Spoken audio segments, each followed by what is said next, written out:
Hey guys, and welcome back for episode 6 of season 2 of Forgecraft 2. So, let's get on with it, because last episode we started on the alchemy hut. This room is going to be in charge of doing all our formic breakdown of essentia using our alchemical furnace, and this thing is going to be used to do any crucible crafting that we would need to be doing. So we need to put some walls on this puppy, and obviously, like everything, it's going to have to match the theme. So we need some andesite and some some quarried stone. So let's grab plenty of andesite. 4 stacks should do for now. Let me put these scribing tools away. And some quarried stone.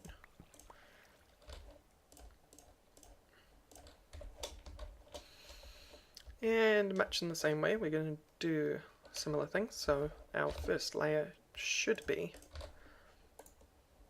a layer of polished andesite blocks, which we're just going to, whoa, not like that. We're not going to start like that. We are, however, going to go around like this.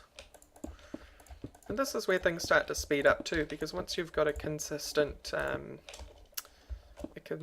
visual language going on, things tend to speed up. So I can reference these two buildings for how things should inevitably look, which helps me do the other buildings quicker. Like, we've now decided that the bottom layer should probably be andesite blocks. Doesn't have to be a fast rule, but it does kind of lend to what we should do going forward. And so next is where we bring in the pillars. And because we're probably going to have windows in the middle of the room, I'm not going to put the pillars in the middle. I'm going to put them on the sides. The pillars should be probably in line with the last alembic there.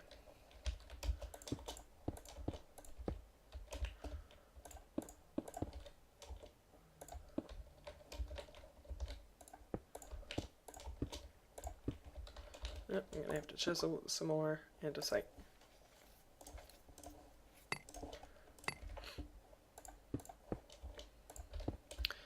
And of course, Tweak's throwing things out of my inventory again.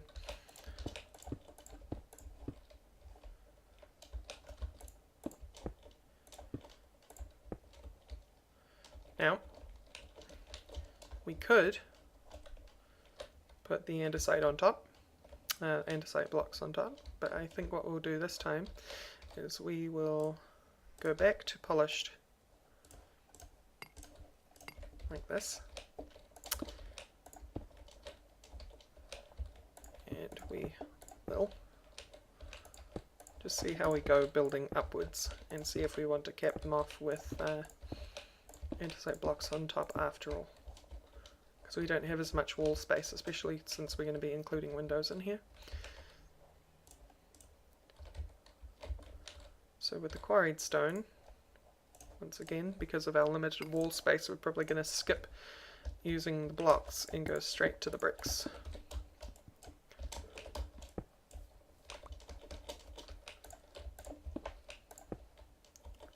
Like we did with that building on certain bits of it. As you can see, other bits of it did use the blocks, but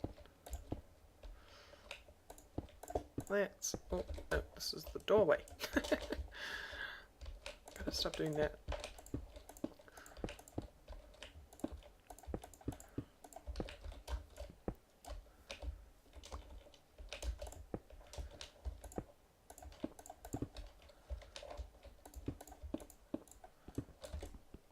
Thank you, grass bounded box. It was very handy. Cool.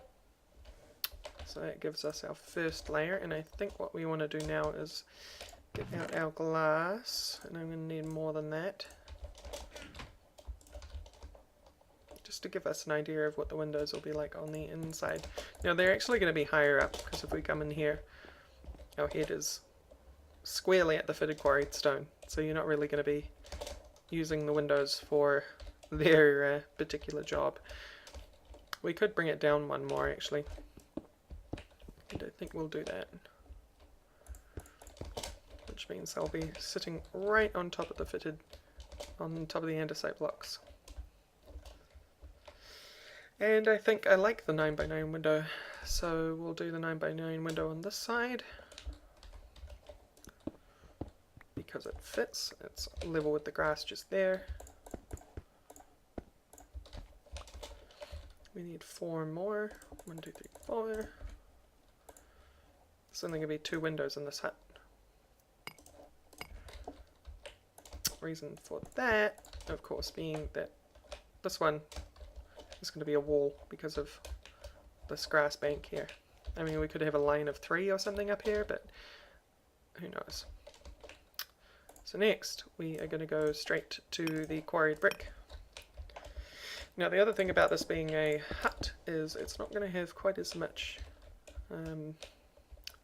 architectural attention as the other buildings, because it has to be one of the more simple buildings to really fit its purpose.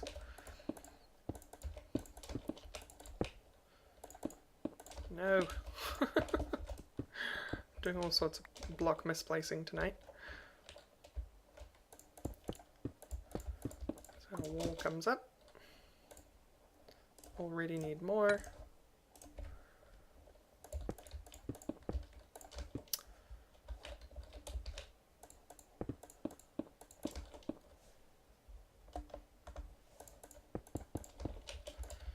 And come across and do this one.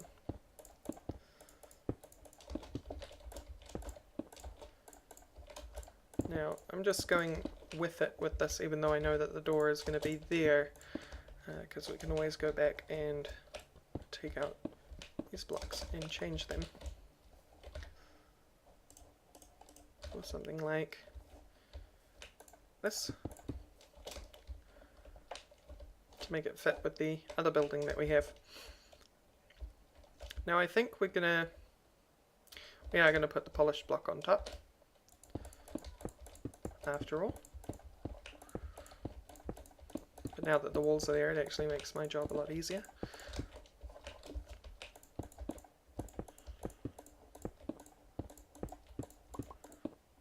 Oh dear.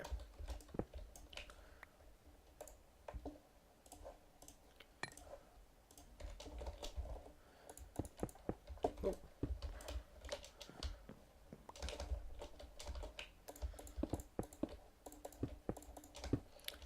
Okay, so in here, the roof, the actual wood part of the roof is going to be on this level. And the way we're going to hide that is with the roof. So because the slope will start here, right? And as we go around, and it'll probably be, I want to say the roof should probably be about 3 thick, which means it'll ramp up twice, once there, and then it'll level out. So let's go set that up.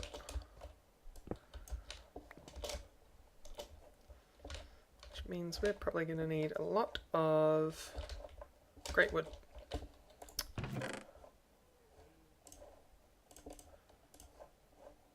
And put this stuff. No, that's not how this works. I have barrels for this. Don't be lazy, Rosie.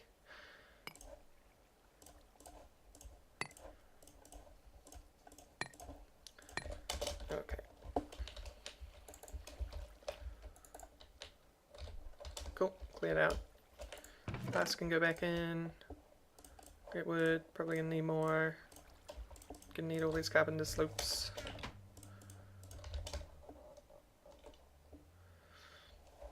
So again, what we can do is we can actually start putting the inside roof on.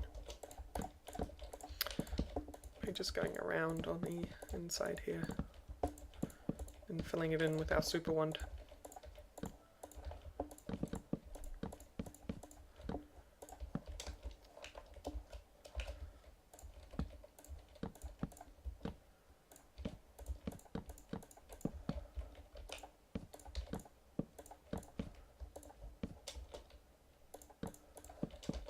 and super wind.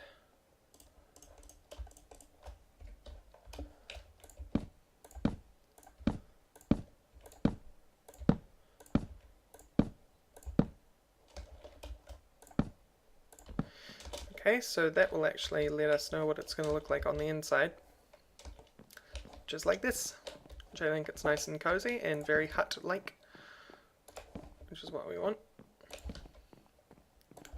Put that first torch in the wrong spot. Of course, these rooms don't need to be lit up right now, but it just makes things easier to see. And so we'll have jars going around here. We'll probably have a step up on the inside around there and have the jars sitting on top of that. But we can get to filling that in soon.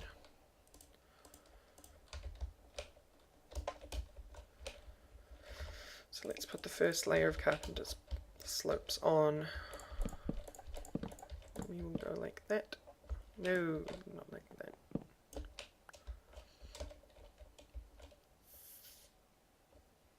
Or do we? Or do we? I think this one needs to change. That's what I'm thinking.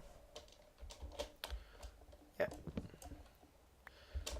Because that needs to change into one of those.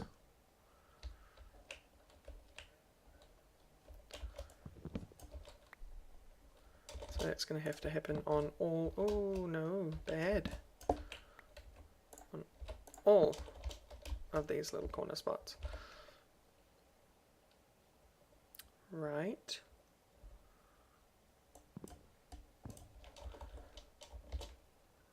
Is that corner the same? This corner is not the same. That corner is the same.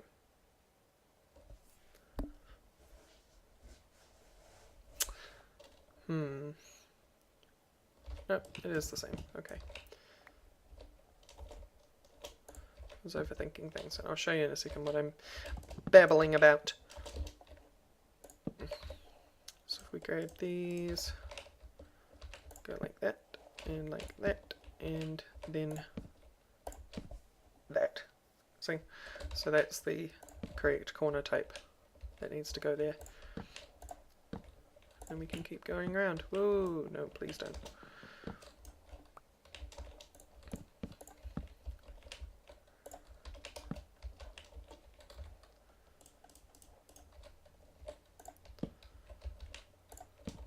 Oh, what am I doing? What am I doing? This is not how this goes at all. I think the best way for me to actually do this is take all these corners off first and then go around. So let's just do that over here. Off, off, off, off, off, and you're already off. Cool.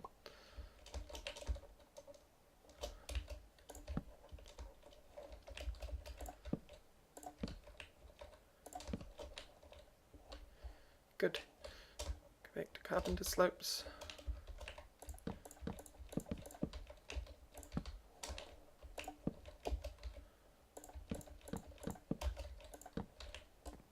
Oh.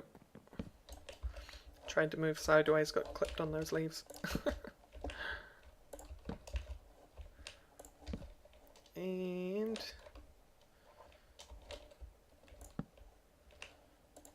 as you can see, I'm getting a lot faster at doing the roofs, except for when things like that happen.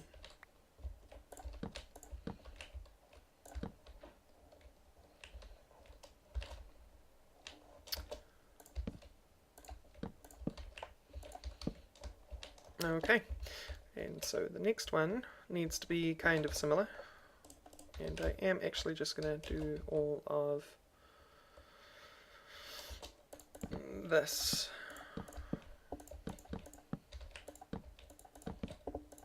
And take out the corners I need to after.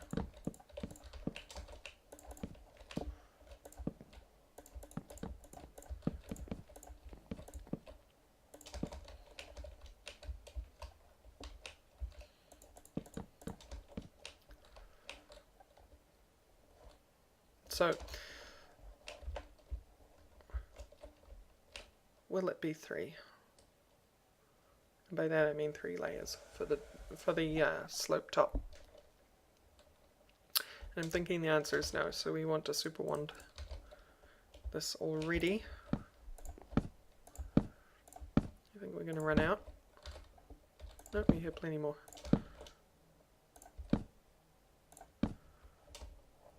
Okay.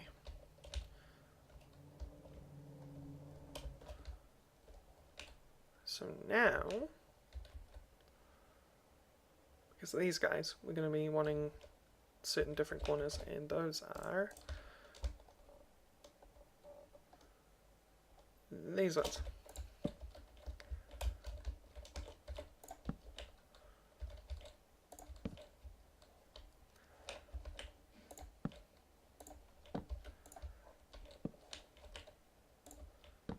Oh, I forgot to do the side with the slopes.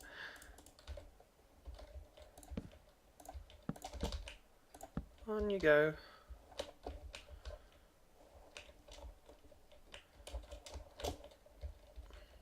Getting caught on leaves again. That's what I get for wanting to bury it in the leaves. They get in the way. Okay. So now we can just go around the outside. And it will all turn out fantastically.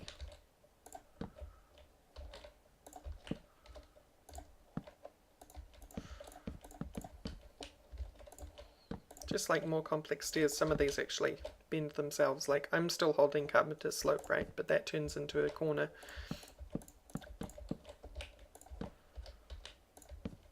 So it is smart about what it does.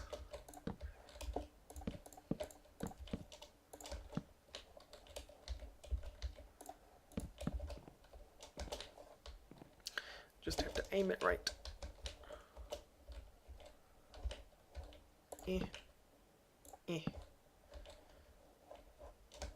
Okay, so now we have a little sloped roof on top of our little hut.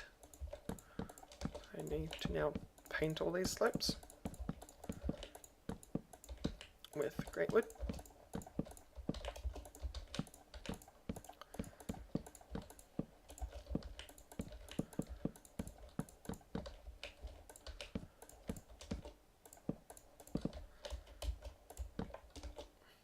And I think this will be the fastest we've ever completed the exterior of a building so far. Not that only 2 other buildings is anything to measure any metric by.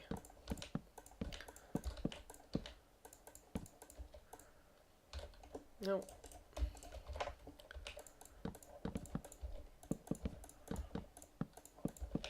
Didn't do too bad in guessing how many logs I'll need.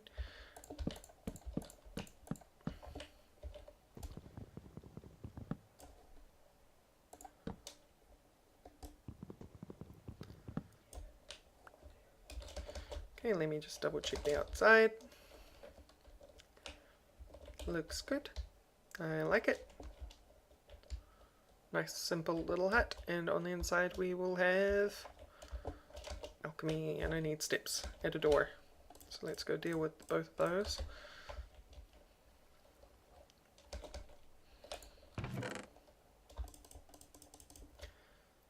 We want, I've got some stone brick steps. 1, 2, 3, 4, 5. Is it 5? No, it's 6.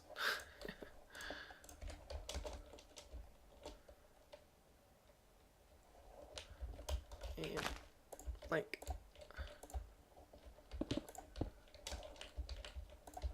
that. There we go. So now our alchemy. Oh no, you don't. Don't you do that. You go like that. Thank you. So now we need a carpenter's door, which is easy. We get 6 carpenter's blocks and arrange them like you would planks.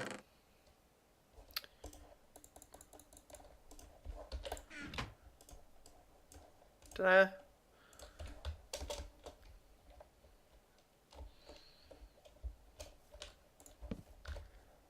And we're going to use the same kind of door with the same kind of arrangement.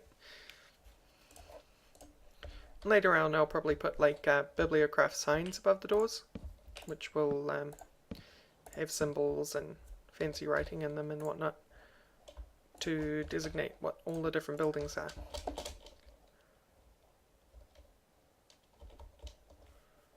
So we want arcane block and great wood.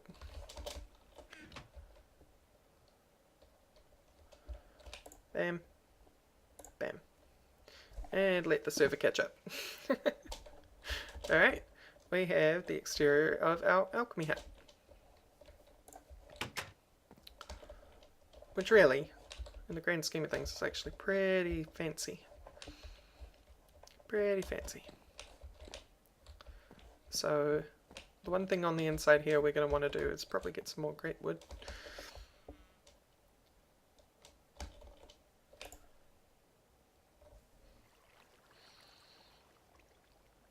Actually, what I think I might do is, instead of just plain great wood planks, is we'll take some oak and some oak wood slabs. And, yes, didn't think it was that way around.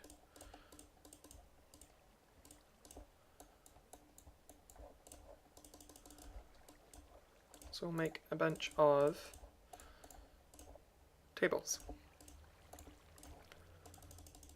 Forgecraft tables. We need a lot more than 6, so let's make just a whole bunch of slabs. And like that. That's 26 tables. So we should just be going round like that, not over here, and like that, and 2 here, 3 here. That'll be a funny one. I think I might put a great wood block in the back. 2 there.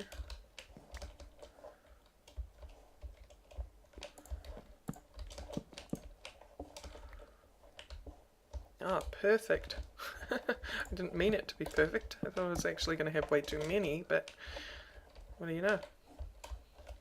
And let's go get 4 pieces of great wood.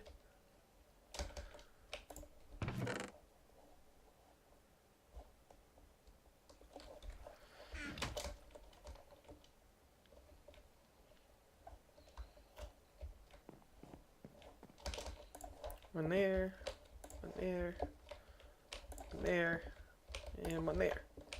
So already a room that was feeling kind of empty and, well, kind of a little bit redundant is starting to look quite a lot nicer. And all it took was some tables, and now we're going to stick water jars all around. Stick water jars all around, water jars all around, all around.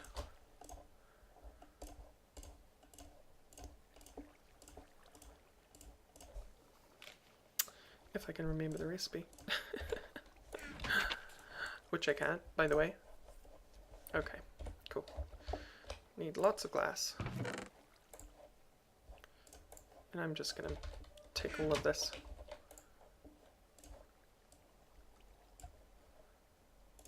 Oh dear, what am I doing? I want to make those. And sure, why not? 38. It doesn't work out, but you know, I'll make some more glass panes. I can always just fly up to Way of Time's place and get some more glass that way.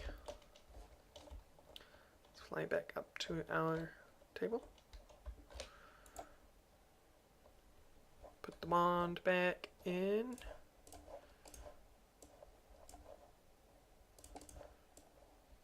Yeah, yeah.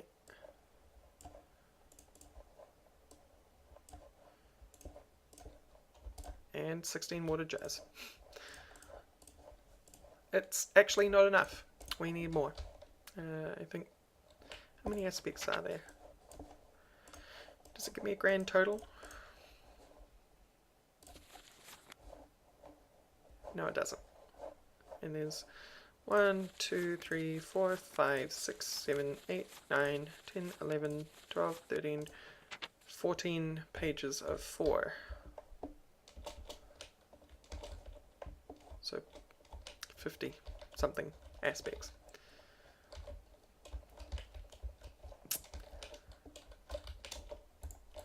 We'll put jars all over here.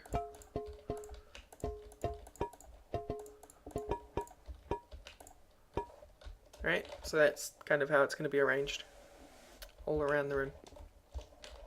And then whatever jar you need, you just take it off the sides and plop it in front of there. So that should be fun. So I think the first thing to do with this is make some night ore. Because we need to replace the night ore that's on top of the tower. Because I used it.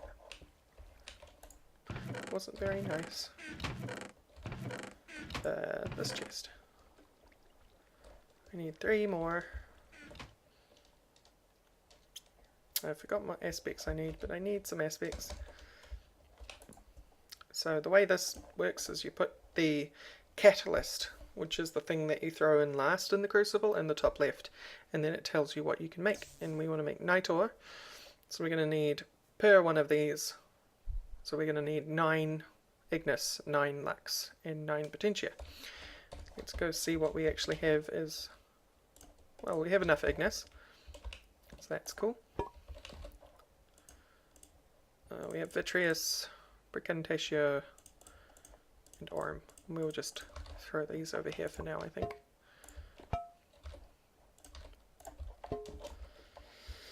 Okay, so... we need 9 torches, because they each have 1 Lux on them.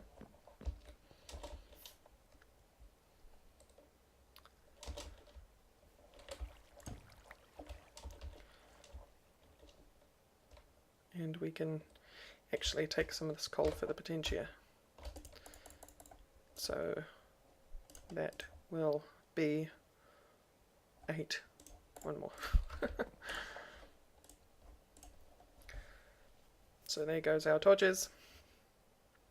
This is also, by the way, why I use 4 of them, because then I can just shove everything in and it'll do whatever without getting choked up.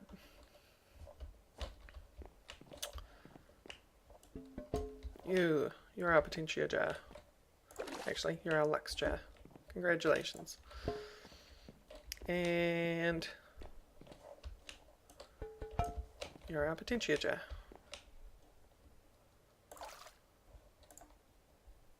And that's done. Cool. Actually, I'm going to put this on top so I can put the jar there.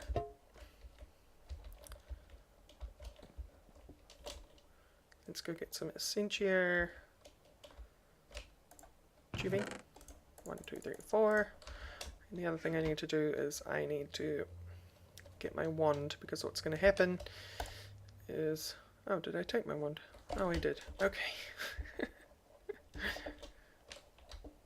I'm going to break these so that I can do it without anything going wrong.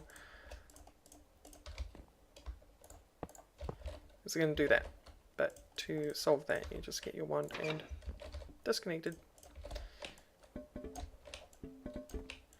Oi! Apparently can't break a jar with a wand.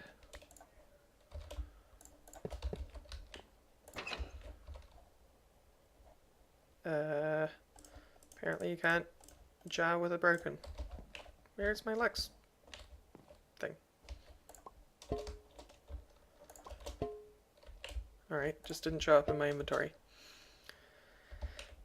Oh yeah, okay, that was the other thing. I'm gonna need a little more essential tubing. Because you can only take from the top of an essential jar.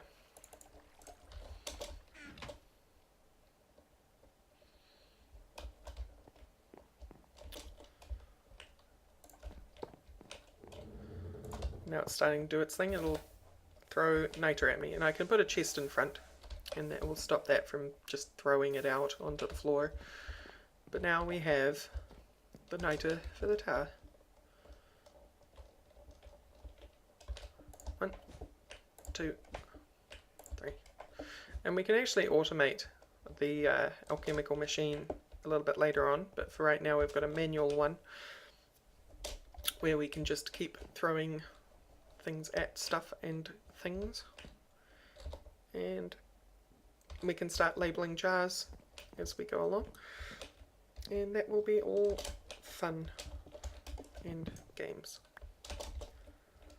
So, I think with that, I know it's probably just a little bit shorter episode than normal, but with that we have our alchemical hut. It is doing its job just fine. In fact, I've got some Ignis up there, yes. More Ignis. Gimme. Right, and you can go there. I'll have alphabetize these jars at some point. Anyway, thank you all for watching, and next time we're actually going to get into machines a little bit, actually. These are spinning, by the way, and generating power. It's just that there's a bug with immersive engineering at the moment where they spin once they've been loaded, and once they've completed a full rotation they just stop. So, anyway, thank you all for watching, and let's do some machines next time. Bye bye!